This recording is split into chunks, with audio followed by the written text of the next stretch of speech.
Good morning, gentlemen.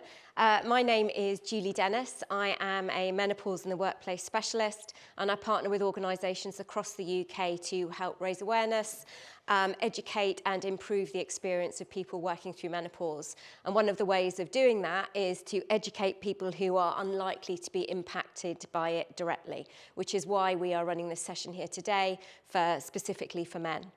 So what we're going to be looking at is I'll give you an overview of what menopause is, including common symptoms and people's individual choices for managing those symptoms, give you some hot tips for supporting colleagues at work and partners at home, and talk a little bit about how to initiate a conversation about menopause if you think that you need to. What I don't really want to do is talk at you. So if you have anything to say, if you have anything to share, any feedback at any point, then please feel free to join in the session. So I'm going to start with a quick question for you. Don't worry, it's nothing difficult. Don't look so frightened. Just going to try and get a sense of how you feel about menopause, really. So if you had to describe in one or two words the way you think about menopause, what kind of pops into your head? And there's no right or wrong answers. Stress. Yeah? Mm-hmm. Is that your stress or other people's stress? You both, yeah? Yeah. What else? Yeah, because of stress, the behavior change. Uh-huh. Yeah. And how do you feel about it? Do you feel you know a lot about the topic, or you've got a lot to learn? Yeah. Also at work as well as at the personal life. Uh-huh. Yeah. Yeah.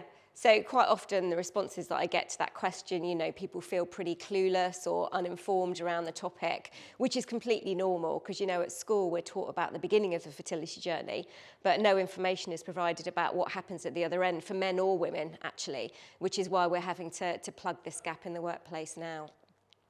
And so if you had to have a conversation about menopause at work, how would you feel about doing that on a scale of 1 to 10, with 1 being, I'm not sure how to do that, and 10 being, I'd be really happy? 1? Yeah. The lowest answer I've ever had to that question is 0. So 1 is a good answer. What would you say? Yeah, maybe 1 1. as well, yeah. And what about at home? How would you feel about having a conversation about menopause at home? What would your score be there? 6, yeah, so going up a bit more comfortable at home, yeah? Okay, so what I promise you is by the end of this session today, you'll be feeling much more comfortable about the topic and about initiating a conversation either at home or at work. So let's dig into some of the content looking at what menopause is. So the word menopause itself is a catch-all phrase, and it just means any time that somebody might be presenting with symptoms. So any time that somebody might be presenting with symptoms, we call that menopause. But what it technically means is when your periods stop. And because you don't know at the time that your periods are stopping, menopause is defined as 12 months after that date. So once somebody's been for 12 months without a period, they're then officially in menopause. Now, the average age for that to happen is 51. However, 1 in 100 people under the age of 40 will experience an early menopause, and 1 in 1,000 under the age of 30. And that can be for a number of different reasons. Some people will reach menopause early, but still kind of naturally. For others, it can be as a result of medical intervention, for example, surgery, like a hysterectomy. Medical treatment, so chemotherapy can trigger an early menopause, and actually fertility treatments, people are often put into a forced menopause for 2 or 3 months. So there's lots of different reasons that people can be in menopause, and at various ages too. The other thing to remember is that menopause can affect trans colleagues. So thinking about trans men, for example, who may still have womb and ovaries intact. And the other thing that you might be interested to know is that men undergoing treatment for prostate cancer can experience menopause-like symptoms. So whilst we have this kind of typical image of menopause being, you know, there's always the picture in the media of like this middle-aged woman fanning herself. The reality is that menopause can affect people of all ages across the gender spectrum. Now, after that 1 day of menopause, you're officially post-menopause, and whilst your symptoms should start to fade, typically they're going to hang around for another 4 to 5 years.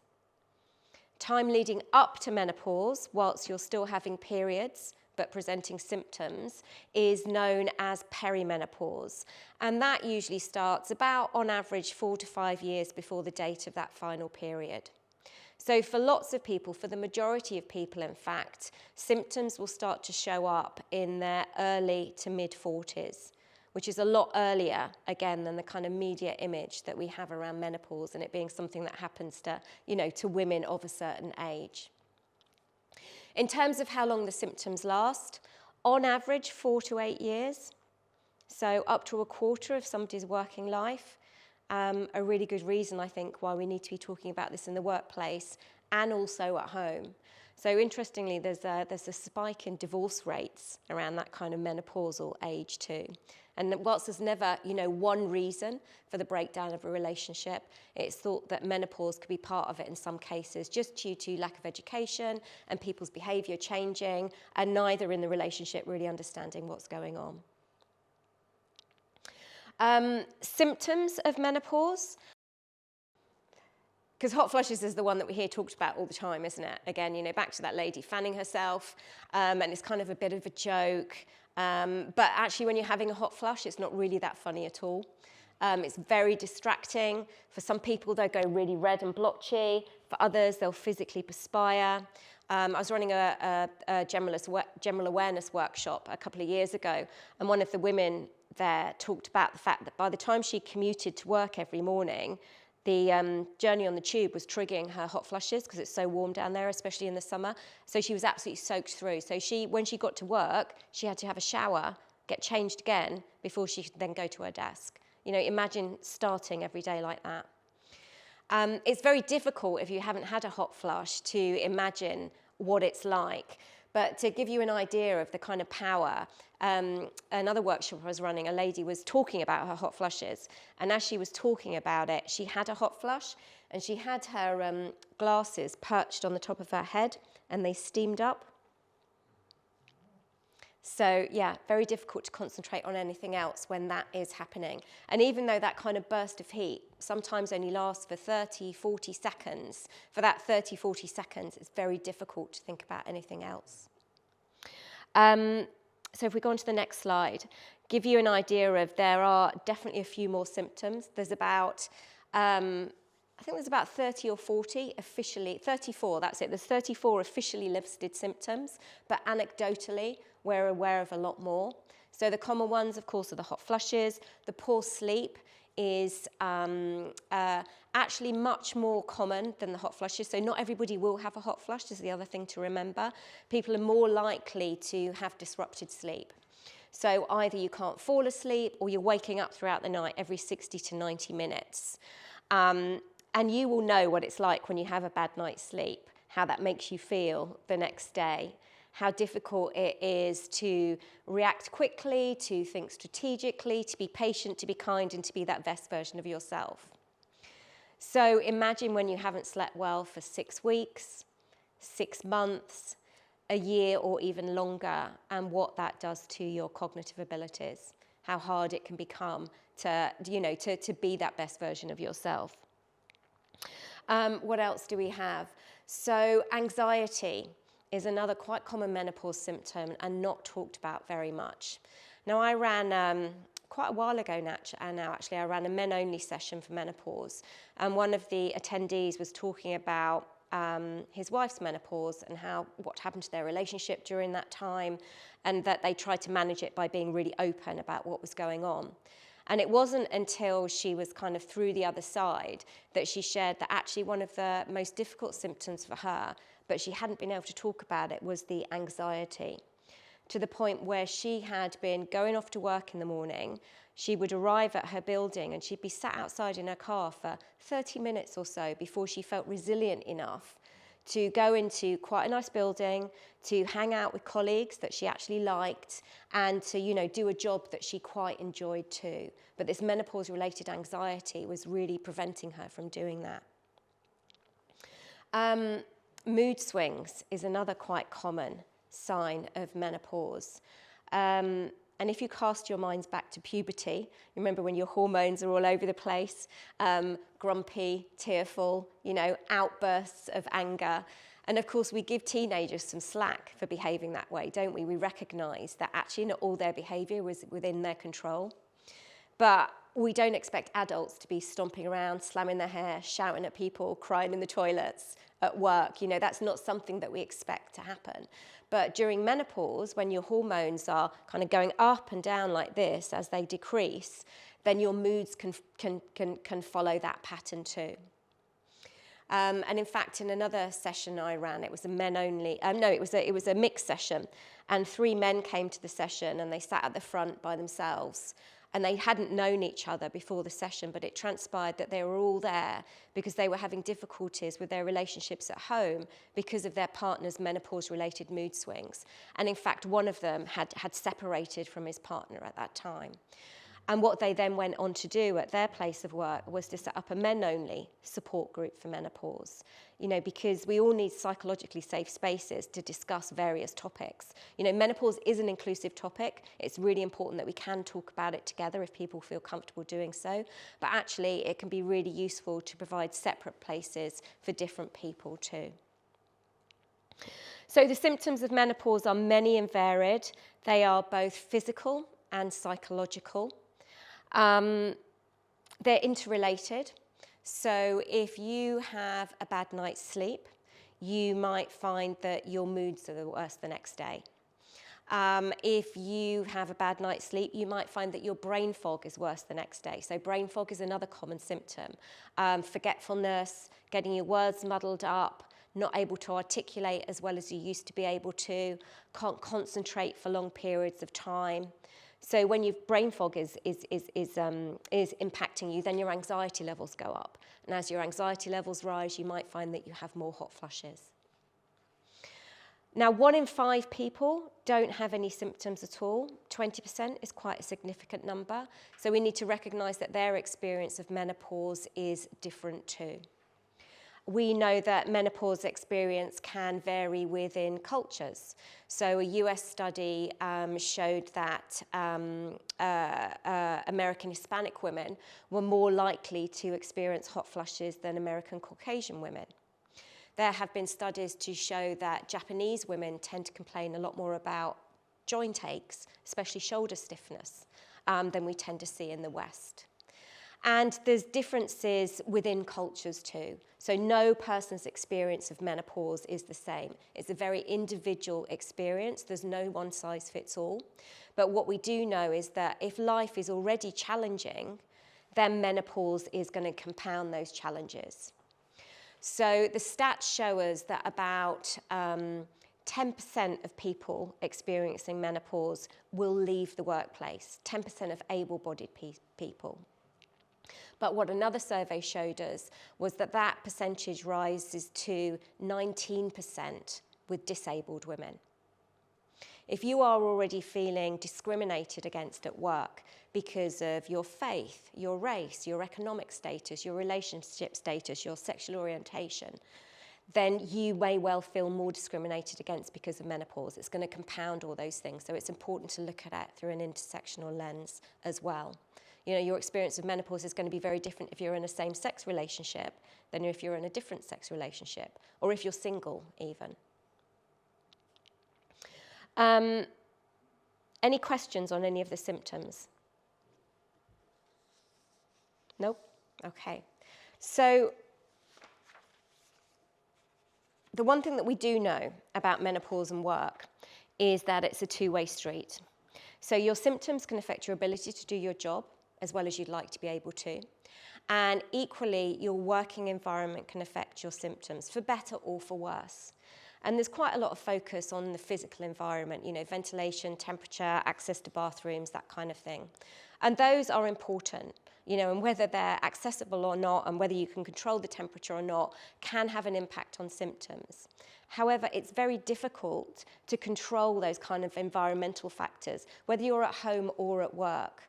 You know, at home, you might have noise in the background, whether it's the neighbours having an extension like the whole world is at the moment, or whether you know you're in a workplace where there's really loud aircon. Some people are really cold, some people are really hot. So it's very difficult to get that environment right.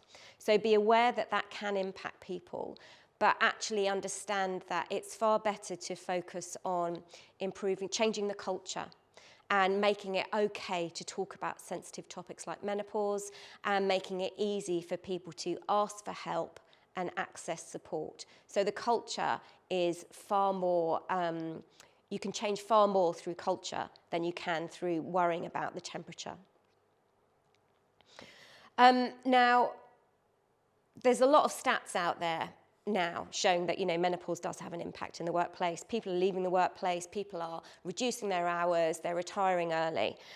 But I think what is far more powerful are the lived experiences, the stories that we hear that people tell. And I've got a few quotes that I'm just going to roll on the screen now, and I'm going to let you read these.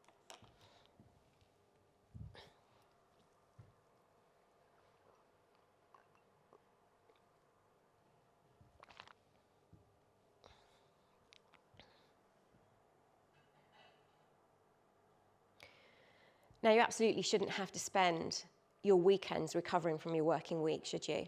Because you've been pretending that everything was okay and powering on through when actually it wasn't. And you'd been much better off if you felt able to ask for support. Now, the good news is that it doesn't have to be that way. And there are choices for managing symptoms. And the key word is choice. You know, nobody should be telling anybody what they should be doing. It's all about signposting people to evidence-based information so they can decide how to manage their symptoms. And I'm just going to give you an overview on this. So there's two key choices, really. Either going down the medical route, looking at hormone replacement therapy, HRT, or otherwise lifestyle choices. So first of all, HRT. Anyone thinking about taking HRT should make that decision in conjunction with a specialist. You know, don't join a Facebook group and ask questions. Don't check out what the Daily Mail online is saying, or even listen to what the latest celebrity is saying necessarily, because that's their choices, that's their opinions. You need to have that conversation with a specialist. First port of call is always going to be GP. Education levels amongst GPs around menopause aren't as good as they could be, although that is currently being addressed. So it can be a bit hit and miss as to the kind of care that people get, which means that it's really important to prepare for that appointment. Now, HRT comes in lots of different formats. You can take it as a tablet or gels or creams or sprays. There's different brands, there's different dosages. So it can take a while to get that prescription right too for people who choose that route. The other thing to be aware of at the moment is there is an HRT shortage in this country. So people are finding that they're having to reduce their prescription, change their prescription, or are unable to get their repeat prescription, which is causing a lot of stress and anxiety and a resurgence of symptoms in some people. Now, HRT isn't for everybody. Not everybody can take it, and not everybody wants to take it, in which case you look at lifestyle choices. And really, when it comes to looking at lifestyle choices, it's about managing stress. And we tend to think of stress as being external, whether that's traffic jams, airport queues, global pandemics, the war in Ukraine, you know, whatever it is that's stressing you out at the moment. But actually, stress is internal too. And our body can become stressed out by what you eat, what you drink, and even the way in which you exercise. So when it comes to eating and drinking for menopause, I'm not going to go into detail on that now because that's something we cover in the general awareness sessions. But suffice to say, the things that trigger symptoms are nicotine, caffeine, alcohol, gluten, sugar, red meat, dairy. Quite a long list, and there's a lot of things in there that people love. So it's really difficult to make those changes. You know, it can be difficult to get access to HRT or even an appointment with our GPs at the moment, and it can be difficult to make those lifestyle choices too.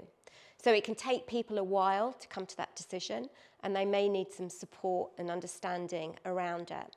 because if you are feeling anxious and you can't sleep, and you're experiencing mood changes, the last thing that you want to hear is actually cut back on the cake, don't have that glass of wine, maybe you shouldn't be drinking so much coffee. It's very difficult. But the things that we feel like are making us feel better will actually make you feel better if you're able to cut back on them. But it's not easy. It's also not all bad news when it comes to menopause. Post-menopause, there's a few things to look forward to, this kind of sense of freedom. For a lot of people, no more periods and no more PMS is a good result. Yeah, it's a reason to celebrate. People talk about a post-menopausal zest, where suddenly they have these new levels of energy and joy and kind of excitement for life, maybe looking at career changes, taking up new hobbies, going on new adventures. So there is this resurgence of energy. And thirdly, it's not the end by any means. Menopause is a transition. We hear it talked about a lot in terms of aging and being towards your end of life, but that's not true. The average age for menopause is 51. Life expectancy is about 81. So it's nowhere near the end at all.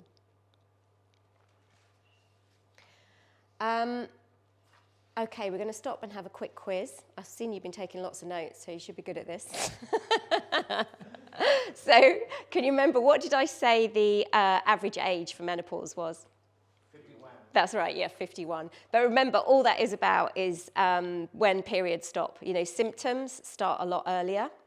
The other thing, fun fact, is that the average age for menopause used to be 57 back in the 1900s.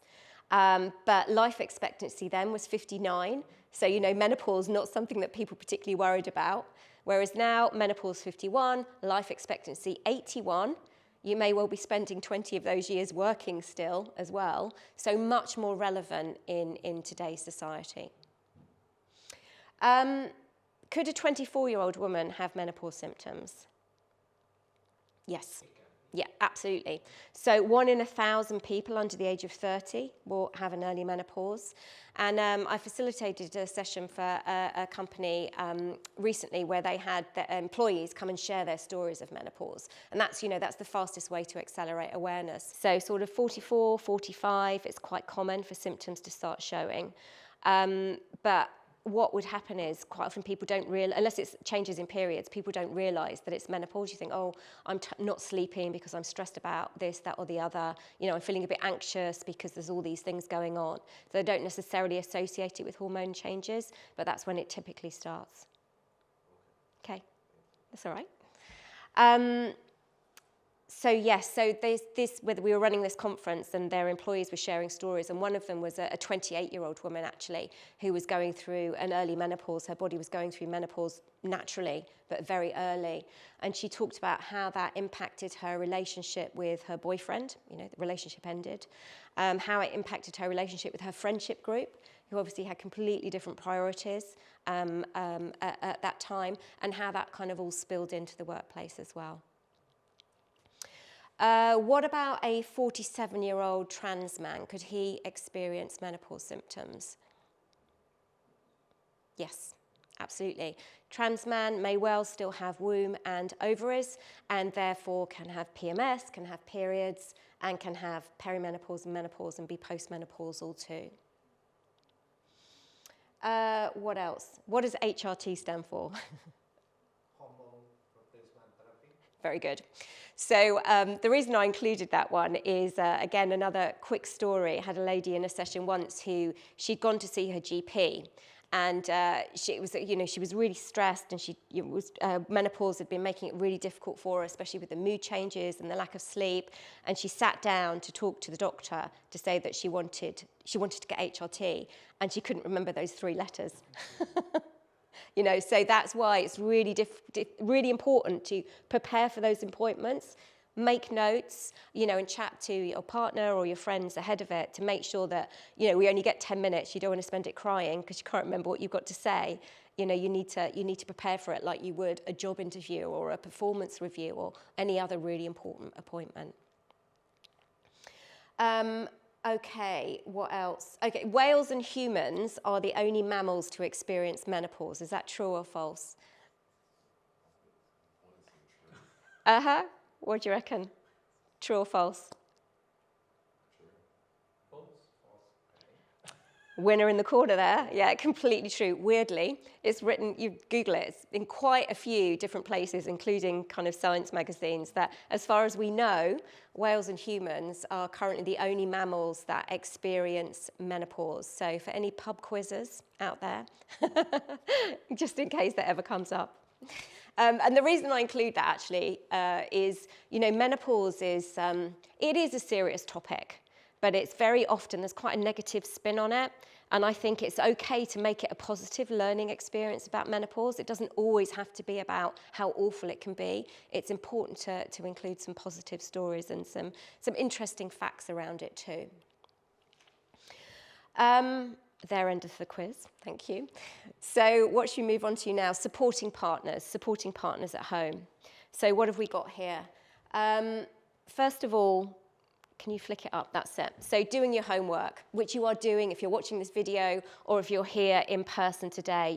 Educating yourself around the topic is the fastest way to be able to develop understanding and empathy for your partner if they're struggling with menopause at that time.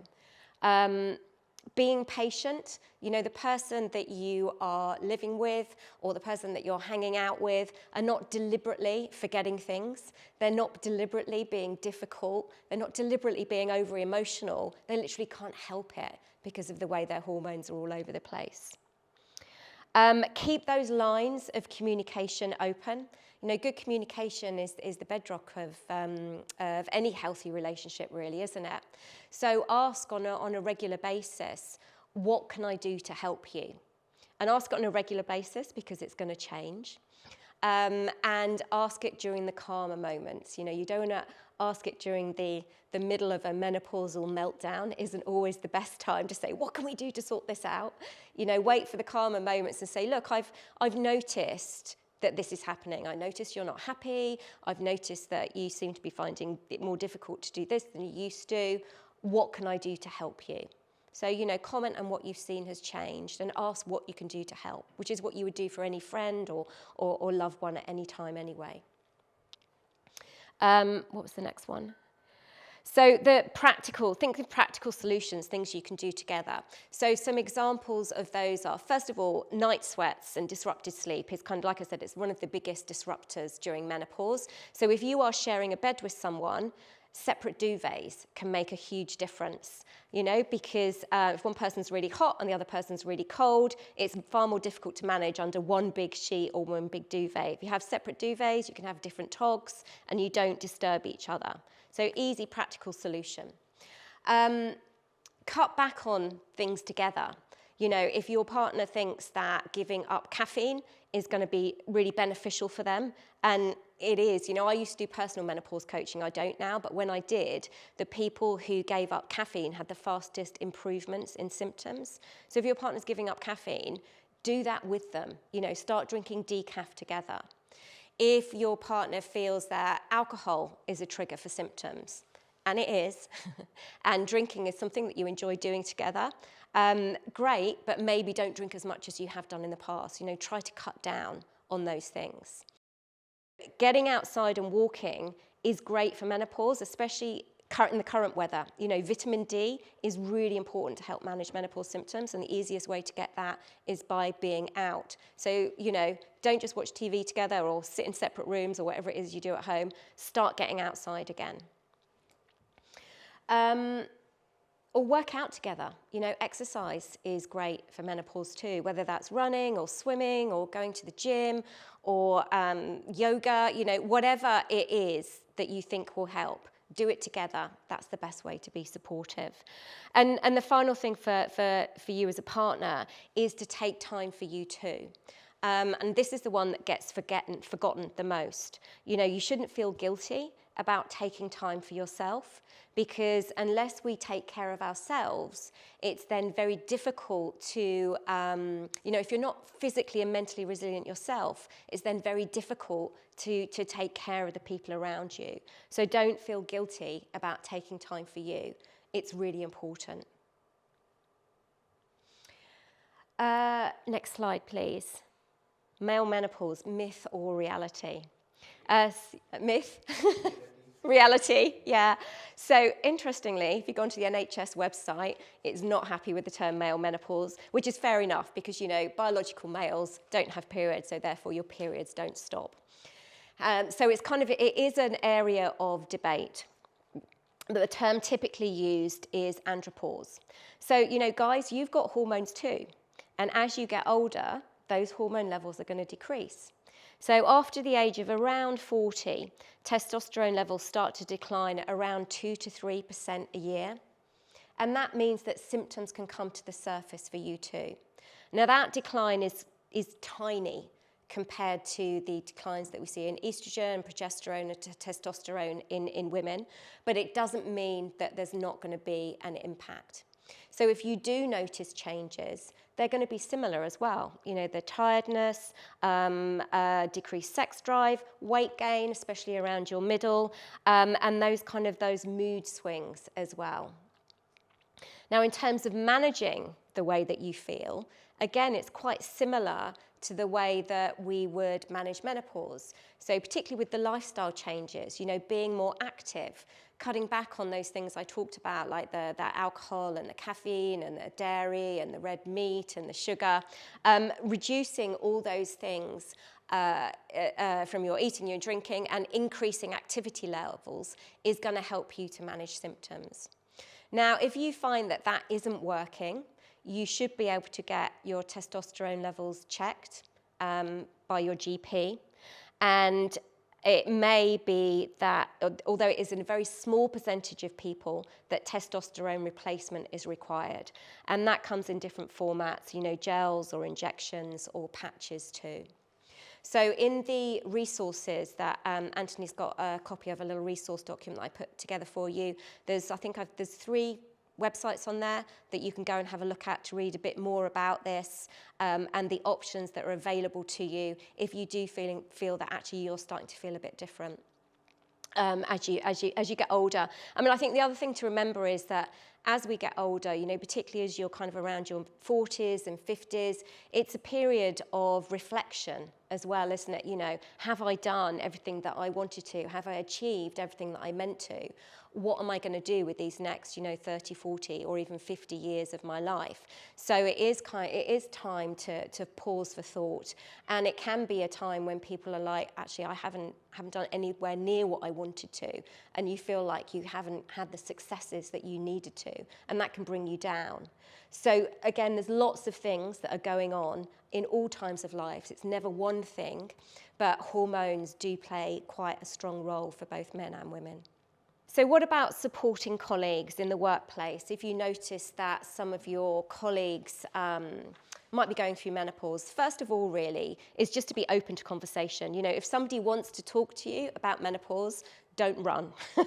Be prepared to listen to them. Be a good colleague. If you feel that you want to initiate a conversation about menopause with someone, how do you go about doing that? If you see someone, for example, and you think they look like they're struggling, they're experiencing challenges at work, you think it might be menopause, how do you broach that subject? All you do is comment on what you've seen. No need to say that word menopause. Just, as if you see any colleague upset that you care about, you're going to say, look, I've noticed recently that you've been coming in late. And that's not like you at all. We always used to be in here work really early together. Is there something going on? Can I help you? I've noticed that you've seemed upset or out of sorts for the past few weeks. Anything that you want to talk about. So don't bring up the word menopause unless they bring it up. Just comment on what you've seen has changed and offer your support as you would to anybody. So confidentiality. Unless somebody has explicitly said to you, I'm happy for you to talk to other people about this conversation and what I've said to you, do not share it. Respect their confidentiality. You're not there to be an expert in menopause. You're not expected to be an expert in menopause at all. You are just there to signpost and support. So, familiarise yourself with the resources that are available in your workplace. Remember that not everybody does want to talk, and that's okay too. What we're trying to do is create this environment where if you want to talk about menopause, that's okay.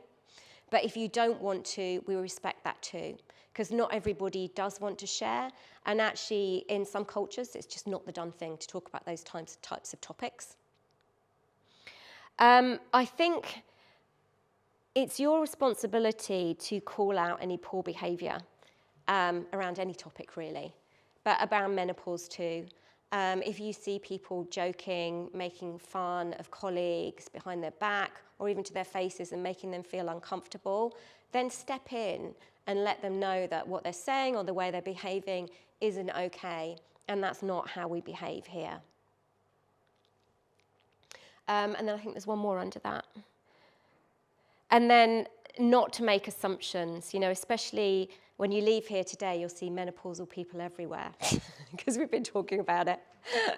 But the reality is, just because somebody is a particular age or a particular gender and their behavior has changed, you don't know what's going on unless you choose to share that with them. So I think just one other kind of practical tip for the workplace, and this is something that somebody shared me from another organisation. And she was struggling really badly with brain fog, forgetfulness, and she was feeling really awkward and uncomfortable in meetings. She would just lose her train of thought.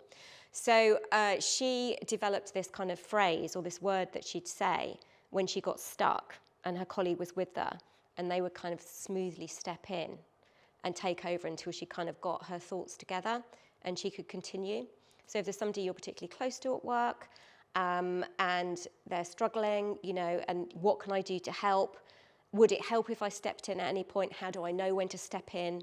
And just develop a kind of code, secret menopause code between you. But that's obviously if you've got a really close relationship with someone.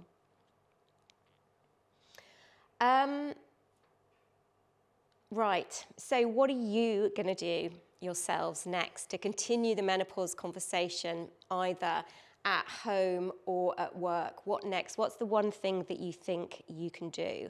So will you recommend to your colleagues that they watch this recording so they get up to speed? If you've got a partner at home, will you go home to have a chat to them? What's the one thing that what are you going to do? So feeling a bit more informed and educated now? If you had to have a conversation about menopause at work this afternoon, what would that number be now on a scale of 1 to 10? Where would you be now? 5, yeah? That's a big jump, isn't it? We haven't been talking for very long, so I think 1 to 5 is pretty good. And the more conversations you have, the higher that number will go. Do you feel that you've shot up from a 1 as well? 5, yeah, good, excellent. One final thing from me today, and that is to issue you with a challenge. And my challenge to you is to have at least one conversation about menopause every day for the next 7 days. And that's at home or at work. What do you think? Are you up for it? Yeah? Give me a wave. Brilliant. So one conversation a day for the next 7 days at home or at work. Yeah, brilliant. Thank you. So thank you so much for coming in today, and thank you for your attention and participation. I've really enjoyed talking to you, and so pleased that you feel that you've learnt so much already, and enjoy those menopause chats.